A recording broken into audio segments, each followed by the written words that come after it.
তো গাইস স্পিকারটা খুলছি, কাছে এসে দেখা। এটা হচ্ছে স্পিকারের একটা প্রোটেকশন দেওয়া আছে। প্যাকেটটা দেখতে পাচ্ছ, প্যাকেটটা কিন্তু সিল করা আছে। প্যাকেটটাকে আমরা ফাটাচ্ছি।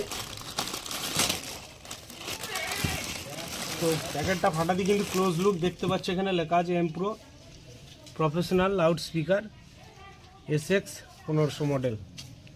এবং এটা 8 ohmsের একটা স্পিকার। এটা মানে টোটাল পাওয়ার আছে 3000 ওয়াট, 8 ohmsের স্পিকার। এবং এখানে দেখতে পাচ্ছ এয়ার ভেন্টিলেশন দেওয়া আছে, অর্থাৎ কয়েলটা যাতে হিট না হয় সেই জন্য কয়েলটার হিটটাকে এই সাইড দিয়ে বেরিয়ে আসবে এবং ঠান্ডা হবে। এবং স্পিকারটাকে বার করে ফেলি আমরা। ওয়েট কিন্তু হেভি আছে।